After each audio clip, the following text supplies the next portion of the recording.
Okay.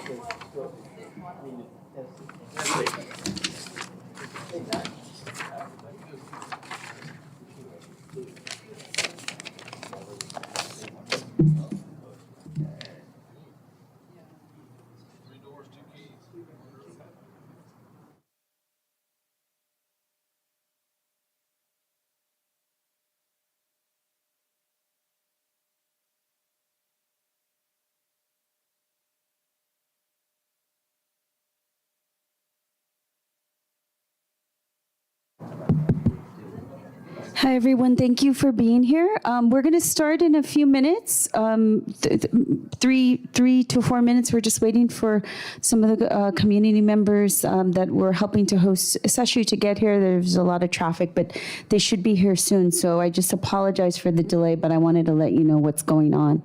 And we're going to start soon, okay? So just enjoy the weather and chill out, and we're going to start in a few minutes. Thank you.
I'm always remember those days.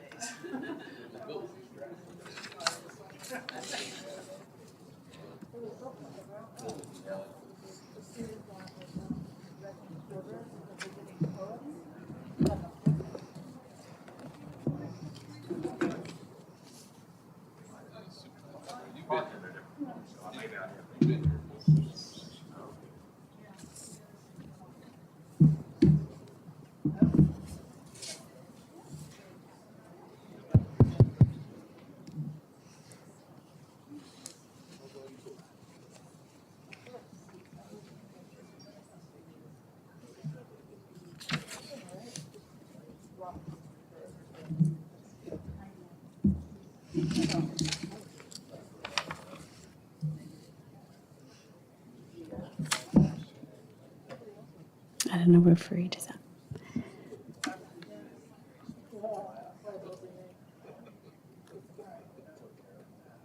Hi, everyone. We're going to be starting. We're waiting for one more person, but I think we're good to begin. I'm Diana Delgado. I'm the literary director here at the Poetry Center. And I want to thank you for choosing to be with us here tonight at the Poetry Center. This is the final reading of our Spring 2022 Reading and Lecture Series, which included Forrest Gander, Joy Williams, Jay Hopler, Kimberly Johnson, Marwa Halal, Marcelo Hernandez Castillo, Danica Kelly, and Sesshu Foster, who we'll hear from in a few minutes. This was a tough season. Myself and the rest of the Poetry Center team weathered many challenges, and this is why it's so important to not only celebrate that work, but to also celebrate you, our audience who sees the value in what we do and encourages us to continue to build our shared community, to create access, equity, and hope. Thank you for supporting our efforts, for supporting poets, and supporting books. On topics of support and books, Sesshu will be signing books tonight. Buy a book, gift a book, get ready for the holidays. These are, we have two of Sesshu's book here tonight, City Terrace Field Manual, and we also have a history of the East Los Angeles Dirigible Air Transport Lines. He does have other books, so please, check those books out after.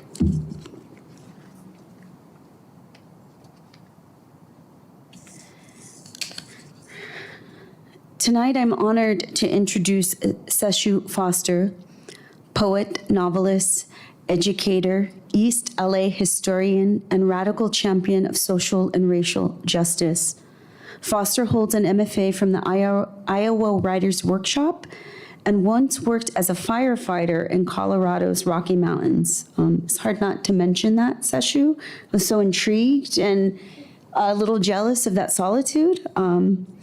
He's the author of Atomic Aztecs, World Ball Notebook, City of the Future, City Terrace Field Manual, and his most recent book of collaborative speculative fiction titled ELADATL, A History of the East Los Angeles Dirigible Air Transport Lines. It's impossible for me to introduce Sesshu Foster without taking us back to 1996. The year City Terrace Field Manual dropped. Just a few years out of high school, I was studying poetry at a community college, a first-generation Chicana struggling with self-doubt and a unicorn dream of transformation. I wanted to be a poet. Here's an excerpt from the first prose poem from City Terrace Field Manual. And for those who don't know, City Terrace is in LA County, California, northeast of downtown LA. We're home, his father sighed as they walked toward unshaded boxcars down a dusty embankment. And the boy felt inside his stomach a warm, lonely pain he thought must be love. Foster's book created a space for me and my experiences growing up in the San Gabriel Valley. It gave me permission. Thank you for that book. It really changed my life. About his most recent book, ELADATL, Jonathan Lethem says, it has everything that you could wish for. Academic satire, crazy sculpture in the desert, sex, violence, falafel, graffiti, and Zeppelin chase scenes. And Lethem is correct. Foster is at his most gonzo and Duchampian with prose that fidgets and blows by at the velocity of a raindrop shot from the gun of the wind, slight, temporal, deadly. They also create moments for the best possible questions. What's left that's worth risking your life for? And the book answers with the wingspan of a butterfly that refuses to be pinned down. Poetry is worth the risk. Writing is worth the risk. Non-writing is worth the risk. From the report in progress, an electro-titanium dirigible on the scale of the Graf Zeppelin will appear like the rising sun over the San Gabriel Valley. And when the people see what can be done, they will rise up across the nation in every dead city and wasteland suburb, the will to live and the desire to prevail, the prevailing of desire. With prose that speaks to the future by talking to the past, everything perched on sand, on the edge of non-existence. Foster invites us to the field that Rumi spoke about, the one beyond ideas of wrongdoing and right doing. We accept your invite, Sesshu. Meet you there. Everyone, Sesshu Foster. Gracias.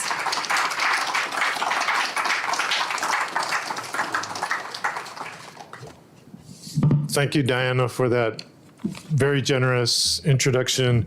Thank you to the UA Poetry Center for busting me out of pandemic jail. And and bringing me in front of real people instead of these little boxes on my computer screen. It's so, that's so great. So great to be here.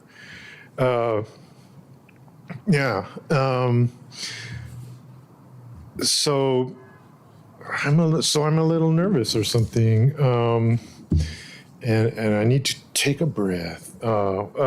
So I'm going to read some poetry tonight from my previous books because we're at the Poetry Center. So I'm going to ignore the novels and not do that, not refer to them. About 10 years ago, my father died at age 86. He was a stone chronic alcoholic for probably since he was 19. And then in his 30s, they told him, if you don't stop drinking, alcohol is going to kill you in 10 years. But he lived to 86. So they should have studied his liver, but they missed their chance. Anyway, so as a kind of introduction, this past Father's Day, I wrote this piece, and it's about this guy who we were talking about shadows and about doubles earlier, and your father, if you're male, your father is like your double, who goes ahead of you, your shadow who moves on ahead of you in life, whether you like it or not, even if you're completely different. I'm not an alcoholic. I had to give up drinking beer for various reasons.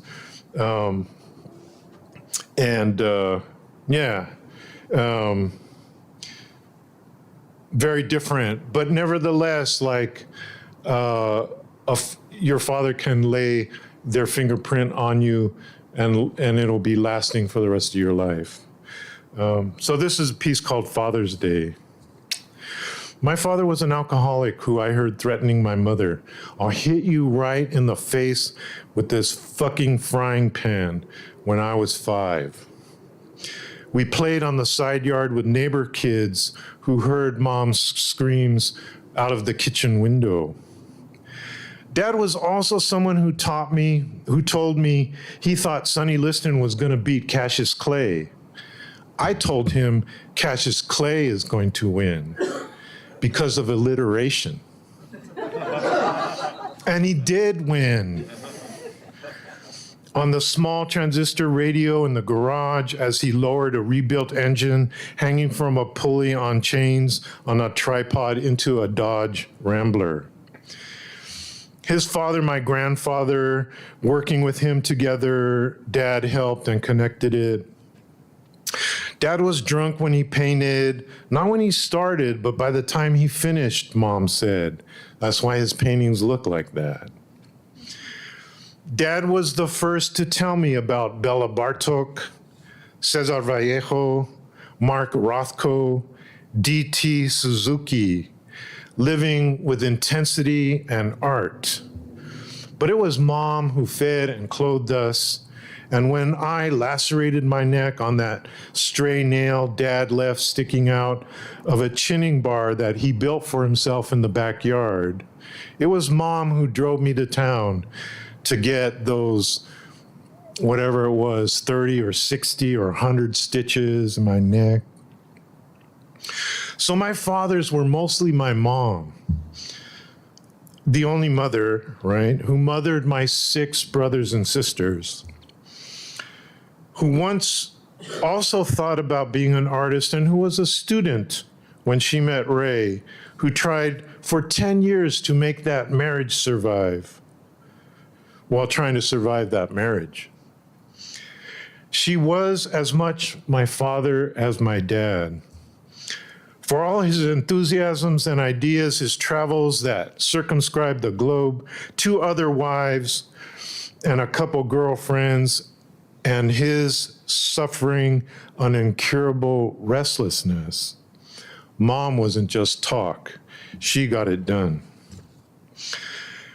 When she drove the Rambler into the mountains along the Eel River, looking for Dad at work in the railroad camps, my fathers were the mountains and the people in the camps. The cook who gave us leftover birthday cake from the cook car, or the caboose when we had no food in the cabin, bare of everything but blankets on the floor and leftover Tinker toys. My fathers were the boxcars and a few mean bums and train tracks where Mom picked watercress from the puddles to feed us. And smoke from the camp we saw drifting like clouds into the trees as we descended from the pass, expecting that he was down there somewhere. Once when they heard we were hungry, hunters gave us ducks that they shot. Once they gave us a giant octopus someone caught in a big jar. If we ran out of food, Mom sometimes killed and skinned rabbits in the side yard, or asked neighbors for leftover chicken bones to make soup. My fathers were random people who sometimes treated us kindly. My fathers were the wind that never stopped at Bodega Bay, where Dad gave us a bag of wonderful fried minnows at a store they called dayfish, that you ate bones, fish, fins, head, and all. And I asked him to get us more, but he said they didn't have any that day. Or if I kept asking, maybe he finally admitted that this time he didn't have money.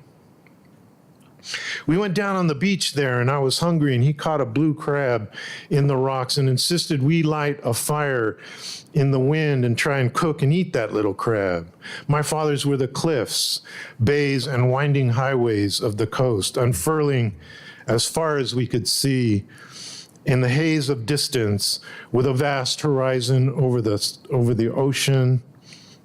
My fathers were streams and rivers roaring over rocks under the steel-span bridges, and little towns with wet streets sometimes neon shining out of bars while we waited in the car or in the street. My fathers were my brother Paul, who sometimes asked if we were twins, who people sometimes ask if we were twins, who was always beside me. Paul, too, was really more my father than Ray because he shared everything. My fathers were always hungry, so I climbed a tree in an orchard to snatch the small tart apples and touched the electric fence and fell from the tree. My fathers were Morgan, our dog, who we lost along the way. Ray said Morgan was living on a ranch, that he found Morgan a new home somewhere. But by then, I probably no longer believed him. My fathers were my own fingers then, learning to tie my shoes the right way, and maybe my own shoes too.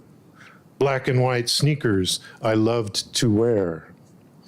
My fathers were my own thoughts then, sitting underneath a chair where I crept into the room, wondering if they had any idea I was listening while my parents talked one night. Maybe they weren't even arguing. My fathers were the mud and cattails and dust of wetlands of Los Banos. Till that day, Dad smashed all the furniture in the house. The big radio too, the one with glass tubes that glowed. And he broke Mom's nose and her hand when she raised it in front of her face. And we walked the gravel driveway to the highway, and I asked, where were we going? And she said, help get the kids in the car, with her hand to her face. All right. So earlier today, I was talking to ninth graders, and like sometimes students, you know, I taught high school for over 20 years, and sometimes students would say, we should read one of your books. And I said, wow. Like, it's like I lived an R-rated childhood. You can't read my book. You had to wait. So yeah. All right. What else? What's next? I should have asked for requests earlier when I was sitting at the dinner table with people. All right. But I do have my Post-its, so I'll be reading from those. All right. One of the basic parameters for my project and my various projects is that when I was growing up, it was not clear to me at all that people of color would be represented in literature on the east side of Los Angeles, because we live in the city of Hollywood. Hollywood beams out the dreams and ideologies of the entire planet. It's colonizing the imaginations of people around the globe, causing some of them to walk across deserts to get here. And when I looked at all those, movies growing up, our people were not in there.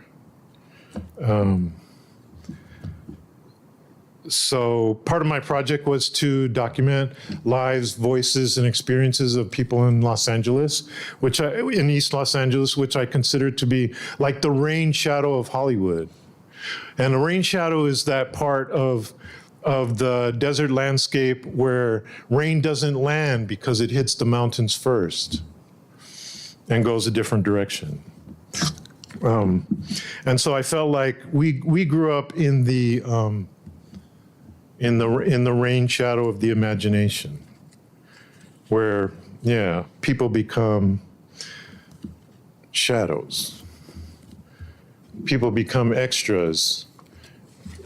So in Chinatown, the Chinese are in the background in that movie. All right, what do we got? All right. Here's one about doing poetry, or trying to be a poet. When you're working full-time, teaching full-time, you're department chair, you're union chair, you're sponsoring a teen writing workshop after work, you're doing karate 20 hours a week, you have 3 kids to raise, and you're writing books. So this is about that. This is that synecdoche of that experience. I was bleeding through the gauze that I'd wrapped around my palm in the usual half-ass way, but I couldn't wipe off the slippery steering wheel because Jimi Hendrix was playing the Star Spangled Banner, and 50 years dead, Hendrix is still a favorite. So I have to sing along and then slam on the brakes. The kids' bike in the back of the van, crashing into each other, the kids screeching as I spin out of the lane to avoid some jerk doing 45, craned my neck back. Where the hell did you learn how to drive, China? But it's some beautiful girl putting on her false eyelashes and driving with one hand just like me. As I note in the mirror, all my papers flying around in the back. Hey kids, that's my steering committee report. I have to turn that in. And my wife is confiscating a book of mine that they're whacking each other with. And all of a sudden the van is back and forth across the freeway, all over the place, fighting over the book. Just let me see it, I'm whining. But she wins the tug of war, and the neighbor kids will be talking to their parents about that later. She flicks the book past my nose out the window. Damn, no poetry on the freeway, she yells, and turn that damn music down so I can think. Neruda goes flapping down the freeway like a sad bird. I'm wiping the blood off the steering wheel with my sleeve, cranking with the other hand, because we're gonna miss the exit if I don't jump the divider that's all of a sudden upon us. All right.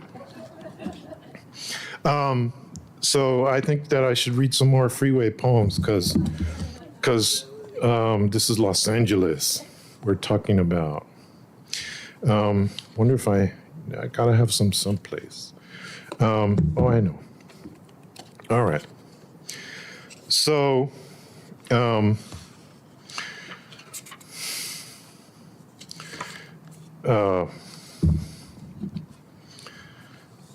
so this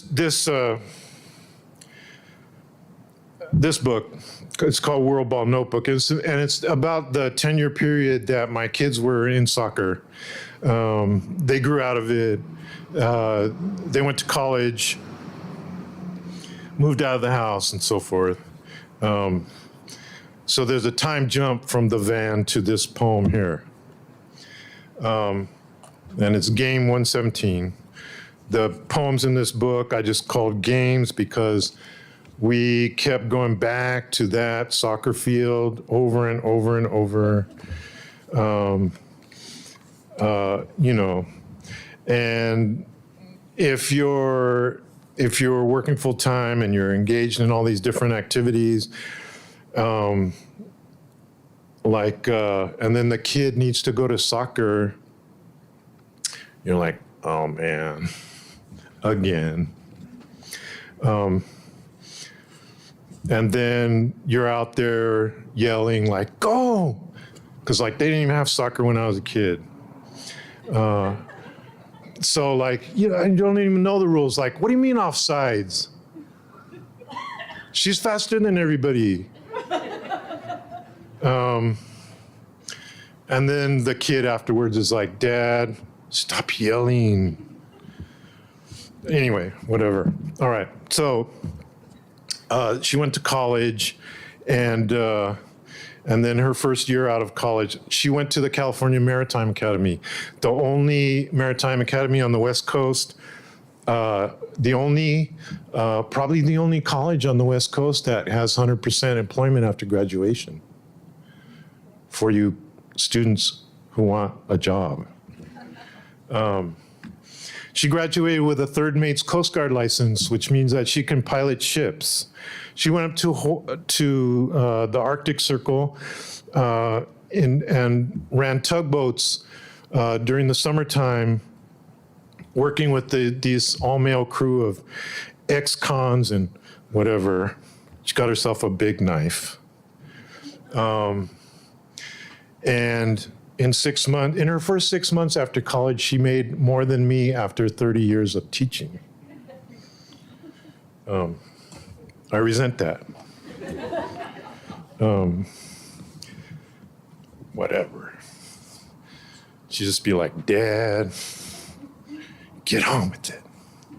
All right. So the kid flew in from Hawaii yesterday, a bit frumpy and grumpy, a bit sunburned because of lack of sleep and long hours changing planes in Phoenix, waiting in Burbank for her ride, and then at home, a turnaround, a phone call from Alaska telling her that her flight is set for 10 a.m. the next day to Bethel via Anchorage. Pretty much all flights go to outlying areas in Alaska to drop her in Anchorage for the transfer. So she's looking at another day flight with layovers and frumpy and grumpy, fooling around with her $2,000 new toys, the Apple computer and the iPod to keep herself entertained. Many hours in flight and in airports and aboard ship, having to bunk in shared cabins with middle-aged seamen. And we're up at 6 a.m., out of the house at 6:30, at 7 a.m. as I arrive at LAX on the west side, which is 710 to the 105, rush hour traffic with freeway on clover leaves curling like parking lots around us. She says, I'm flying out of Burbank. So she waits till I'm at LAX to tell me. Of course. It's 7 a.m. and the freeways are gridlock. Was I cussing? The Nissan is growling, screaming, start, stop.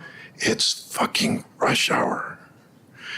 I'm off the 105, illegal U-turn, back eastward, 80 miles an hour to the 405 north. Bumper to bumper, of course, I drift across the divider at La Cienega and head east on the surface streets, La Cienega. At least it's 35 miles an hour. Zoom all the way to the 10. Endless bumper to bumper stop and go traffic. What the hell was she thinking? What is this? This is the second kid to do this to me. How? West on the 10 through West LA, reconnect to the 405 North, which is flowing at 50 or 60. Mulholland Pass to the valley, past the 101 and the 170 across San Fernando Valley. Get off at Victory Boulevard. Where the hell am I? In the valley somewhere, there's a damned airport police car. I know the airport is around here somewhere. Victory Boulevard, Burbank Boulevard, where is it? Miles and miles southeast on Victory to the signs for the airport. Arrive at Burbank Airport loading zone, 8:20 a.m. She's pleased to make her flight. Yeah. So yeah.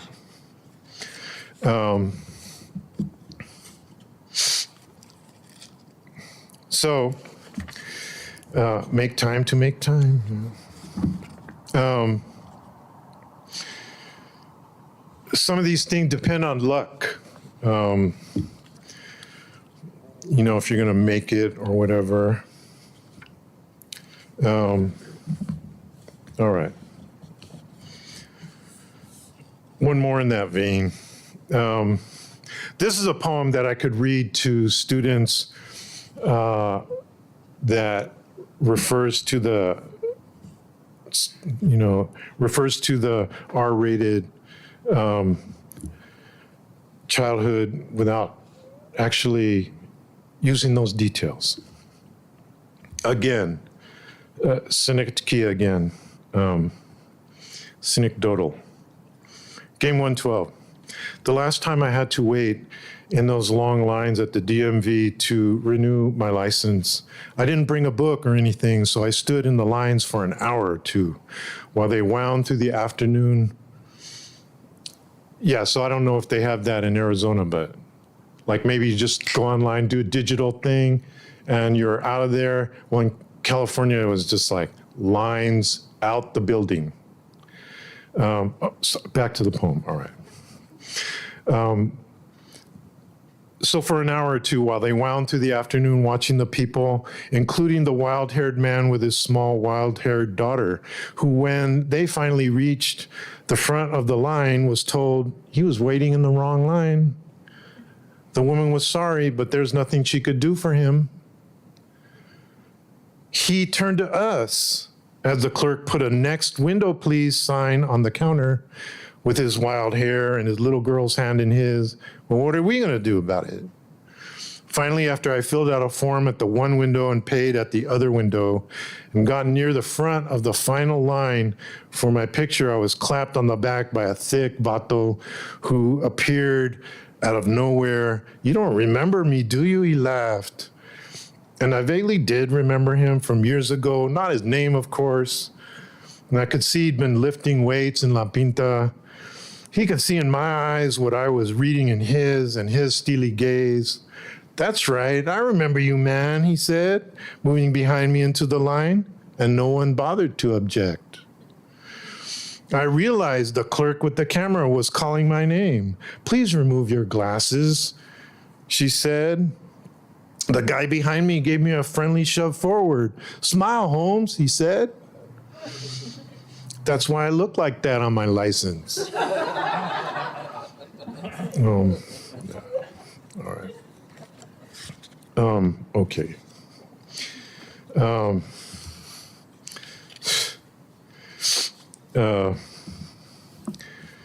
This is a shorter one.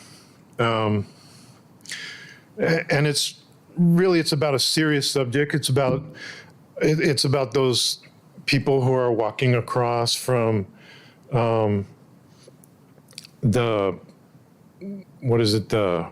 Organ Pipe National Monument. Like the last time when I was camping out there, and like, who are these guys running through my campsite? And they just kept going. So it's about those people who are coming to build the parking lot behind this building and cook and clean and make the economy run. And work, as Anthony Bourdain said, in every kitchen in America, in the restaurants, business. All right. Found a republic by tapping your fat brown nipple with a tendril of black hair. We hold self-evident the Ceanothus, Manzanita, Yucca.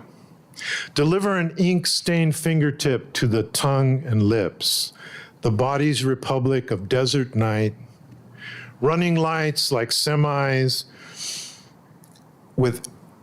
like an aircraft against the Milky Way. Found a sunlit republic by going ahead, ammonaic memory of ranges, heat, killing bad information.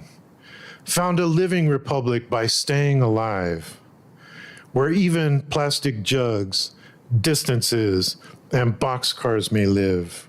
Found a determined republic by leaning in your brow to listen with the febrile blood, acrid republic of human salt. Okay. How much longer? You can keep going. Yeah. All right.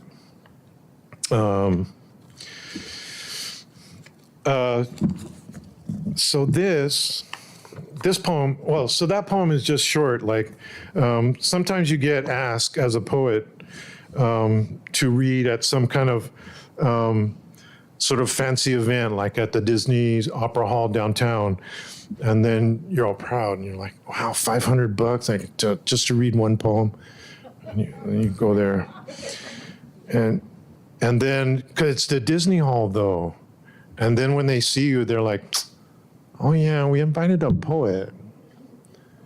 Can you keep it to 3 minutes? And then I'm like, I could keep it to 1 minute. I just read that short poem, and that's it. Get out of there. All right. This poem is a plug for my friend Lisa Chen's new novel. I want you to check it out.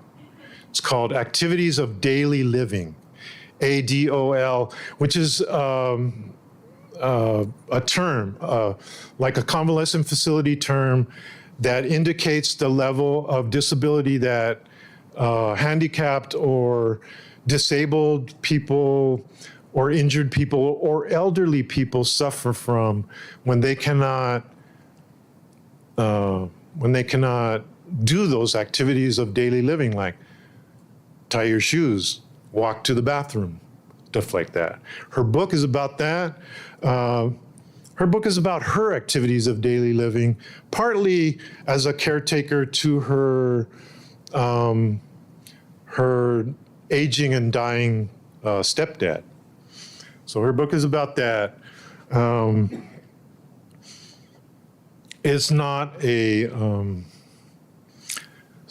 like a sad book or whatever. It is a kind of serious contemplation of daily activities in the face of your own mortality, in the face of time passing. So check it out. Lisa Chen, she's mentioned in this poem. Yeah, you'll see. I met Teddy Matthews when he was enthused, pale, and sweating in Nicaragua in 87 or 89 at events hosted by Ernesto Cardenal's Ministry of Culture. Teddy worked for Modern Times Bookstore in San Francisco, a gay activist with an anti-war agenda. Years later, I heard he died of AIDS. Hey, you remember Teddy? Eulogized as an agitator, energizer, heart beating in the mission. 20 years later, Lisa sends me Ishmael Reed's first book of poetry, Conjure. She bought last week in a used bookstore in San Francisco. And in the upper corner of the first page, in his handwriting, it says, Teddy Matthews. So there, all right. How much more? Okay, all right. All right, what are we doing?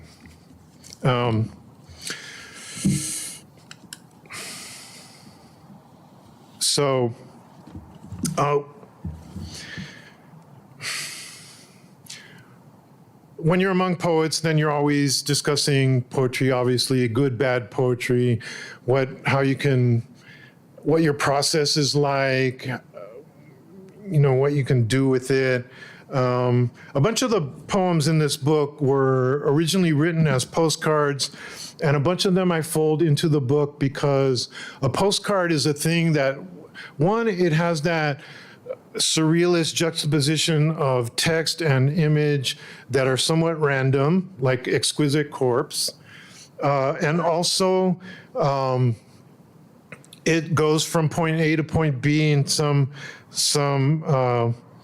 fortuitous and random flight, and it's improvisational in a certain sense. So there's a bunch of postcards in here. And this is a postcard called City Terrace Postcard, and City Terrace is the neighborhood in which my mom still lives in, the neighborhood in which I grew up in, and it's about somebody that I was wrong about, and this poem is wrong, is not correct, and I'll tell you why in a minute. All right, City Terrace Postcard. It's 10 a.m., Rocha. In a cold wind, you stand guard. Sentinel from the old days. Standing in the shadows on the front steps of City Terrace Elementary. But I catch your silhouette from the streetlight on the corner of CT and Eastern as I drive by, like I usually do, Rocha. I see you like I always do, Jack-in-the-Box drink on the top step. All chubby now. You're the same age as me, your face taut and thick, your ponytail gone gray, straggly down your back. It's cold staring at Eastern Avenue traffic in the dark. But you got a thick black jacket and a steely look on your face, as if to say, yeah, they shot me, but so what? I'm still here. They shot you, Rocha, and so what? You're still here, but does your mom know where you are? She was our hostess, den mother to the Cub Scout troop. When Sixto and my brother were still alive, I doubt you remember that later you sold my brother angel dust when you were dealing out of that house. And we never saw your mom again after that. Did you tear up her last dreams and throw them in her face? Or is this her last dream? You standing in the shadows of 10 a.m. Sunday night with that look on your face? So your brother died last month from this shit. So what? You ever bump into my mom, tell her I'm still here. And the reason that that poem is not right is because, like, he's not a bad guy, that guy. But I, had anger. And then so I walk around the neighborhood, drive up to my mom's house and walk around. And he sees me like he's lurking around the neighborhood all the time. I don't know what he does. But he said, hey, I heard your brother died. Sorry about that. So, yeah. So he really knew more about me, I think, than I knew about him. And so that poem published, it's not really right. There's something wrong with that poem. There's something not correct, not true, not generous about that poem. Yeah. And I guess I feel like I can put these things out in public and I should own up to them. Like, yeah. All right. A couple more. All right. Let's see. All right.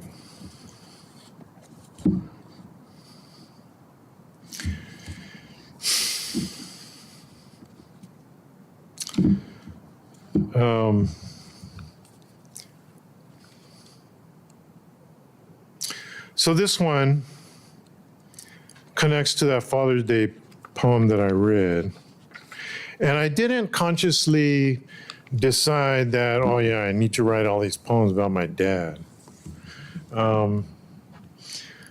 But although he wasn't a physical presence for very much in my life, he was like a mental presence who was always there.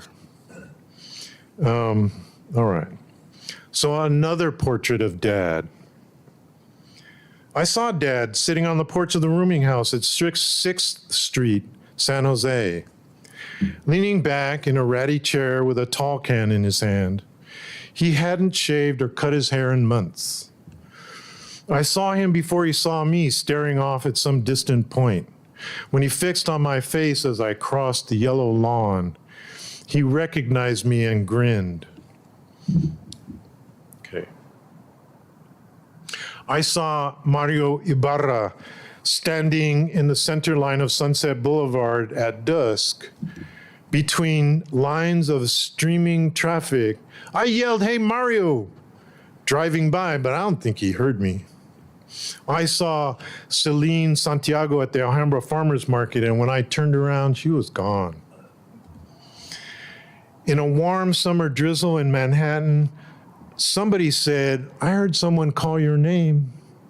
I stepped off the corner at the corner of 5th and 34th and looked up and down the avenue between skyscrapers in the crowd, emerging through corridors of plywood and scaffolding, flowing across intersections in 4 directions, and recognized no one. At the Public Theater in Manhattan, on my way to see Roger Guenvenier Smith's solo play, A Huey Newton Story, I got in the elevator and Roger entered. "Hey, Roger," I said. And he said, "How are you?" Jimmy Lou had been a runner in high school and now on the trail to Vernal Falls at dawn in the Yosemite Valley. He rushed ahead of me. I hurried to keep up, breathing hard, lungs aching in frozen air, trying to keep him in sight as he zigzagged the icy trail above. My brother told me that the last time he saw Zeus Gaitan, he was on TV wearing the blue helmet of a UN peacekeeper in Bosnia. The last time I saw him was in the 1980s in the Japanese garden on top of the New Otani Hotel, talking about people we never saw.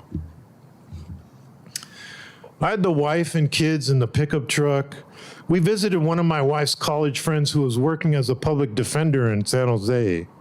Then we drove downtown to 6th Street, where my father lived in a rooming house. He didn't have a phone. He didn't know we were in town.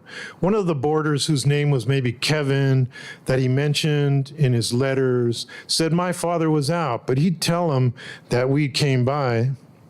My wife said maybe we could return to see if he was in later. And as I turned to get back in the truck, my father crossed the street and met us. He was drunk and he looked like he hadn't slept at home in days. In fact, he said he spent the week across town with the Indians. I could see him trying to shake off the drunkenness, get a grip on himself internally. "Just a minute," he said, walking over to vomit in the shrubbery. "Are you all right?" I said. "I just need a cup of coffee," he said. And it was true. He heated coffee on the stove in the tiny kitchen, drank 2 cups, and was ready to meet the grandchildren. I saw Harry Gamboa in the Fremont Avenue Alhambra Starbucks as I entered, and he saw me and rose to say hello. I saw Harry in the Mexico City Starbucks off the Zocalo. Dad grew angry when we said, we all have to be quiet because the kids are going to bed. "I've never been treated this so badly in my life," he said. He exclaimed as he stalked down the stairs, a 12-pack in a sack under his arm.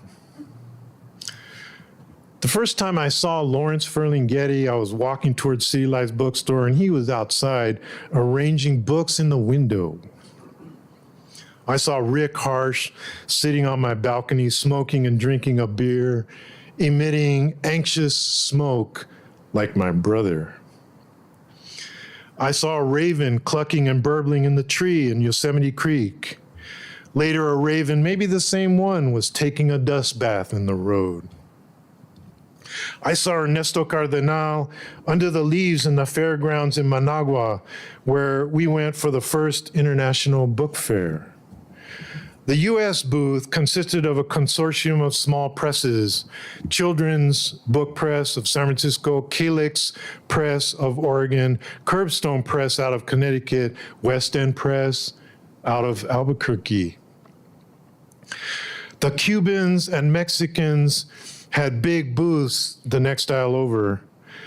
Across the aisle, directly facing the U.S. stall and its shelves and tables, were Iranians with giant laminated photographs of dead torture victims of the U.S.-supported Savak, hung like sheets on a line next door to the North Koreans, with their immaculate white booth that housed one shelf of books, the collected works of Kim Il-sung. Sandinista Minister of Culture Cardenal toured the stalls, saying hello. I thanked him for hosting us, and especially for his own poetry, which I said was crucially important to me. And later, I met Cardenal's British translator, who said his books only sold a few hundred copies in the US. On the flat Sea of Cortez, the broad back of a whale, a blue whale, broke the surface like the inverted black steel hull of a ship. black and smooth and shining, with a kind of nub on the crest line down the center as it arched its back and swam on. I saw Carlo Pedace sitting on my sister's back porch smoking. We first met Carlo in Naples in '78, and now his hair was gray, but he looked good.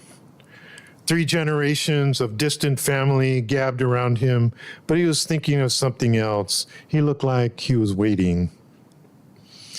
I saw my grandmother, Alberta Northway, sitting on her couch alone in her apartment in Santa Barbara. In the airport in Philadelphia, I saw my coworker, Dr. Joe Kokoza, enter the line behind me, and he introduced me to his partner. I saw Alan at the table of professors with Karen Yamashita. I walked into the cafe looking for lunch when Robert Allen started talking about the Port Chicago mutiny and explosion. I told him, Robert, we met in Nicaragua 20 years ago. And we laughed and hugged. He had talked about the 1944 Port Chicago explosion and mutiny case 20 years earlier in Nicaragua. I learned about Port Chicago from you, I said. In fact, you're the only person who talks about it. I saw Willie Herron walking down the hill on Eastern Avenue by the Dolores Canning Company toward Floral. I saw the yucca spike was a golden blonde, its seed pods rattling like earrings, halfway between the reptilian green of its emergence and the last desiccated, hollow black stalk it would become. Is that good, yeah? Thank you very much. Thank you all for coming. Thanks again to the Poetry Center for having me, for breaking me out of pandemic jail. And I get to see real people. All right. Okay. Just gonna do safely notices. Everyone, can we just give another round of applause for Sesshu Foster? Thank you for coming out and visiting us in Tucson and reading your amazing work and being in community with us. I just wanted to share with everyone that Sesshu will be signing books, so that's going to start. And the other thing is I don't know if we've sent it out yet, but we have a summer reading coming up with Anthony Cody, who just won a Whiting Award, but he's amazing even before the award. Just had to throw that out there. With May Dervang. They will be reading here at the Poetry Center on Thursday, August 11th. So just keep that in mind. And if you're on our newsletter, or, we have some other things going out through email, but that's going to be August 11th. That will be another what I think is another amazing reading. We're booking our fall. We're getting ready for fall, for an in-person fall. We're working on our spring, and that's all to come. But we'll see you in the summer. This is our last reading. Thank you for all your support. Gracias.